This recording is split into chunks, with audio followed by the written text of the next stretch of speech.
मोदी जी को किसी चीज से प्यार नहीं है। इन्होंने जिस चीज को कहा है कि मुझे उससे प्यार है, सबसे पहले उसी को बेचने का काम करा है। आर्मी इस देश की हिफाजत के लिए बनी है, आप उसको बेचने का काम कर रहे हैं। 5 साल नेता मंत्री पेंशन खाते, एक दिन के लिए कोई एमपी बन गया, मेंबर ऑफ पार्लियामेंट बन गया, मेंबर लेजिस्लेटिव असेंबली बन गया, तो उसको पूरी जिंदगी भर तक पेंशन मिलती है। लेकिन आर्मी को अगर पेंशन मिल गया तो आपको तकलीफ है आगे। और वो जो शहीद हो क्या होते हैं, गरीब माँ के बच्चे होते हैं, किसी नेता के बच्चे नहीं है वो लोग इस देश के अंदर। और आप आर्मी से अगर इतना प्यार होता तो जो आर्मी के बच्चे जो धरना प्रदर्शन कर रहे हैं ना, उनकी मांगों को पूरा कर लिया होता। आपने पहले एसएससी जीडी के बच्चों को खून के आंसू रुलाया, उनकी बात नहीं मानी, फिर उसके बाद में आपने आर्मी वाले बच्चों को अब आप रुला रहे हैं। देश के अंदर आपने देश की अर्थव्यवस्था को इतना चौपट कर दिया कि हिंदू मुस्लिम की आड़ में, मुझे तो ऐसा लगता है कि नुपुर शर्मा का मुद्दा भी इसीलिए इतनी जोरों शोरों से उठाया गया ताकि अग्निपथ के मुद्दे को शांत कर दिया जाए।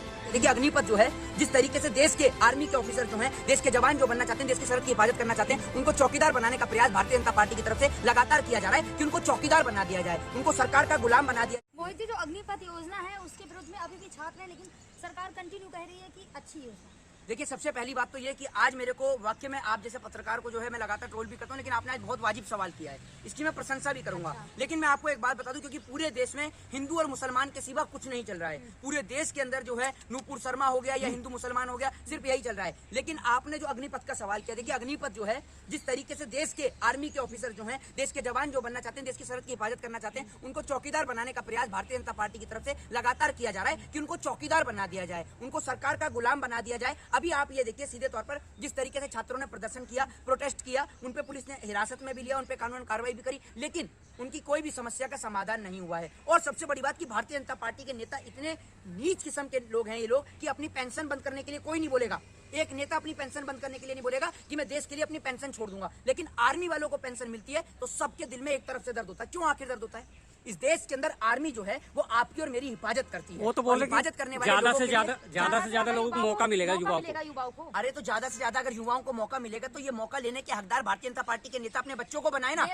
दूसरी बात ये बताइए, तो गृह मंत्री का बेटा आप बीसीसीआई छोड़कर वहाँ जाएगा? मतलब जो बीजेपी के हैं उन्होंने कहा मेरी बेटी इस योजना के तहत जाना चाहती है, तो जाना चाहती है तो भेज दीजिए ना, ऐसी थोड़ी चली जाएगी। अरे सुन लीजिए, ऐसी नहीं चली जाएगी। पहले आपको ना अपनी बेटी को 10 बजे 12 बजे जो सो के उठती है ना, उसको सुबह 4 बजे उठाना पड़ेगा। ऐसी नहीं भर्ती हो जाती आर्मी में। ये आर्मी है, ठीक है ना, कोई वो नहीं है कॉमेडी शो चल रहा है, कोई कॉमेडी सर्कस चल रहा है कि जब मर्जी उठ के चलेगा या जो मर्जी कर लिया। ये आर्मी है, इसके लिए तैयारी के लिए सुबह 4 बजे उठना पड़ता है। रवि किशन क्या है? रवि किशन को बोलिए ना कि अपनी बेटी को सुबह 4 बजे उठाएं और उसको पहले दौड़वाएं, कई किलोमीटर तक रनिंग करनी पड़ती है, तब जाके आर्मी में भर्ती निकलती है। आप लोग तो रवि किशन हो गया या कोई हो गया, रवि किशन क्या है? रवि किशन खुद क्यों नहीं हुआ आर्मी में भर्ती? बताइए। एक एक्टर है और साथ ही साथ बीजेपी के नेता है। हाँ, तो बीजेपी के नेता है तो बीजेपी की दलाली करेंगे ही, ये नहीं पता आपको? रवि देख लेते हैं रवि किशन की बेटी अग्निपथ में देती है नहीं देती है एग्जाम, पता चल जाएगा। तीनों सेना के अध्यक्ष भी तो फायदा गिना रहे हैं। अरे तीनों सेना के जो अध्यक्ष जो फायदा गिना रहे हैं वो दिन भूल गए जब 6 महीने बढ़ाने को लेकर कोर्ट पहुंच गए थे। भूल गए बीके सिंह, बाकी अभी मौजूदा बीके सिंह भूल गए अब इस बात को। ये तो बता दीजिए बीके सिंह को शर्म आनी चाहिए कि वो खुद आर्मी से हैं और देश के नौजवानों के सपनों पे पानी फेर रहे हैं। मैं आपको एक बताऊं, और बहुत सारे लोग जो हैं फायदे गिना रहे हैं, वो कह रहे हैं कि इसके बाद ये बिजनेस कर सकते हैं, सीआईएसएफ में भर्ती हो सकते हैं। अरे बिजनेस करना उनको होता तो वो आर्मी का एग्जाम ही क्यों देते?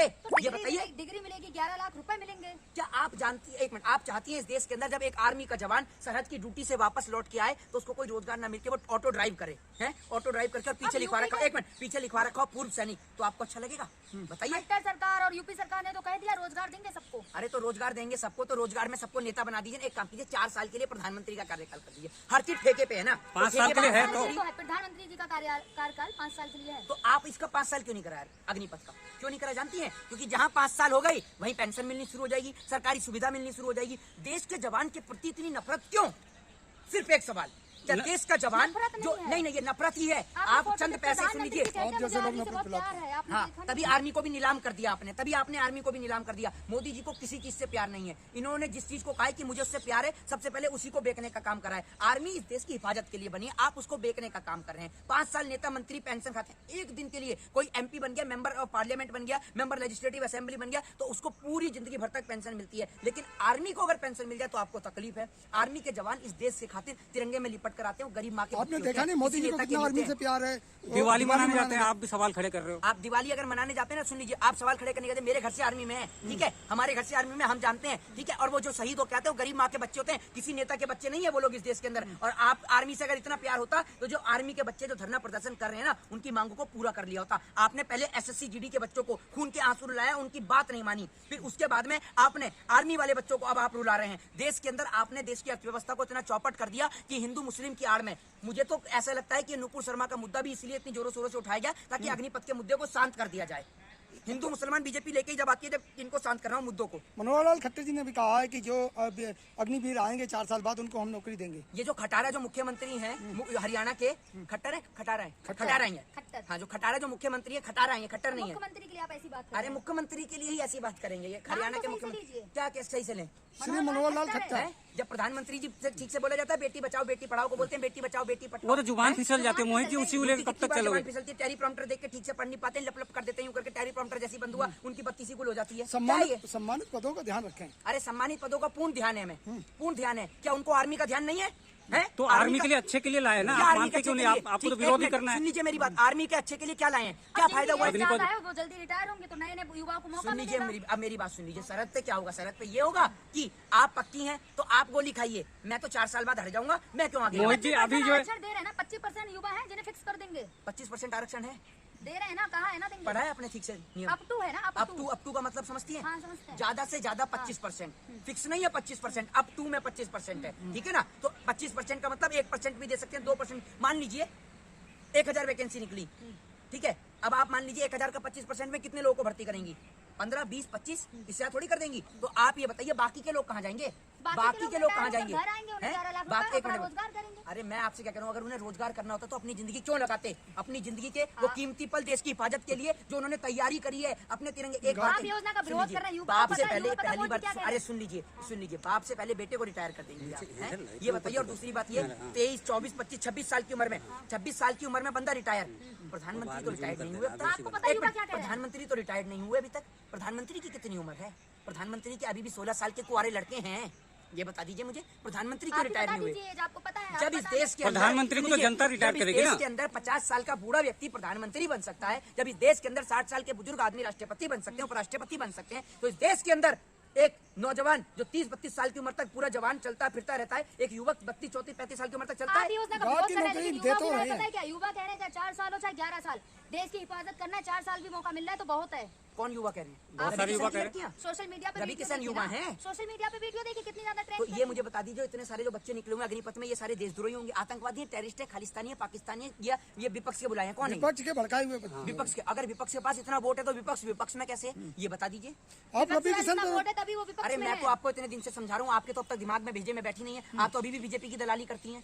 बताइए सवाल ना। पूछा तो बीजेपी की अरे दलाल तो कह रहे हैं। आप बात ही ऐसी करती हैं, आर्मी के जवानों को आप बेच रहे हैं, उनको चौकीदार बनाने का काम करें। आपको लगता है ना मोहित जी? आपको लगता है ना, 4 सरकार साल को के नहीं बाद वो लगता है। सिक्योरिटी गार्ड, सरकार को तो कुछ लगता ही नहीं है। सरकार को तो किसान बिल में भी फायदा दिख रहा था, सरकार सरकार तो को अभी कह रही CNRC में भी किसान फायदा बिल दिख रहा था। अच्छा है। सरकार अब भी सारी योजनाओं के बारे में कह रही कि सब अच्छी थी। सब योजनाएं अगर अच्छी थी तो एक काम करिए, किसान बिल वापस से लागू करके नेता मंत्री सारे अपने प्रधानमंत्री, सबसे पहले प्रधानमंत्री अपने पद से इस्तीफा दें और खेती बाड़ी में लगे। उसके बाद जो है ये अग्निपथ को लागू करें, अग्निपथ को लागू करें, गृह मंत्री अपने पद से इस्तीफा दें, खेती बाड़ी करें और अपने बेटे को जैसा को BCCI से निकालकर उसको अग्निपथ में लगाएं। तब पता चलेगी ना कितने फायदेमंद बिल हैं। अग्निपथ की अगर- एज सुनिए, लिमिट भी है ना। अगर इतने फायदेमंद बिल हैं तो नेता मंत्रियों के बच्चे क्यों नहीं जाते तो हैं? अग्निपथ की एक लिमिट है ना एक। हाँ, तो जैसा शिवराज कैसे सिंह जा के- सकते हैं? शिवराज सिंह चौहान का बेटा क्या 50 साल का हो गया, बुढ़ा हो गया है? अभी तो जवान है, LLB कर रहा है, तो अभी तो जवान है, LLB करी है, तो वो नहीं हो सकता भर्ती? ये बताइए ना, क्यों नहीं देते उसको? LLB LLM क्यों करा रहे हैं? कराइए उसको अग्निपथ में भर्ती। वहीं- गरीब हमने नहीं- हमने ठेका ले लिया है हिंदुस्तान के आप लिए। अभी आप मोहित जी वहीं पे VK सिंह ने ये कहा है कि जिनको जाना है जाए, जिनको नहीं जाना नहीं जाए। हाँ, पहले आर्मी के लिए लोगों को प्रोत्साहन किया जाता है, पहले लोगों को आर्मी के लिए प्रोत्साहित किया जाता था, उन्हें बताया जाता था कि कैसे किस तरीके से हमारे घर से अंदर आर्मी में हमें बताया जाता है कि वहाँ पे बॉर्डर की ये होती है हालत, हमारे उधर दूसरी और दूसरे जवान खड़े रहते हैं, बारिश होती रहती है, धूप होती रहती है, आप आर्मी में भर्ती होंगे तो आपको मौका मिलेगा इस देश के तिरंगे के प्रति, इस देश के प्रति अपने फर्ज को अदा करने का, इस देश में अपने कंट्री के प्रति कंट्रीब्यूट करने का। तो लोगों के मन में एक ऐसा हौसला बुलंद कर दिया जाता था कि लोग दिन रात सुबह उठ के इंडियन आर्मी के लिए मेहनत करते थे और भारतीय सेना में भर्ती होते थे। कई लाख लोग फिजिकल और एग्जाम दिया करते थे, लेकिन उनमें से कई हजार लोग सिलेक्ट होते थे। हम तो आपसे सिर्फ एक बात कहते हैं और 100 बात की एक बात, ज्यादा कोई बड़ी बात आपसे नहीं कहेंगे, सिर्फ एक बात कि आप इसमें भले ही वैकेंसी जो है वो 1000 निकालें, लेकिन उनको पक्का रखें और परमानेंट रखें। ये बात मैं आपसे कहना चाहूंगा। जय हिंद, जय भारत, वंदे मातरम।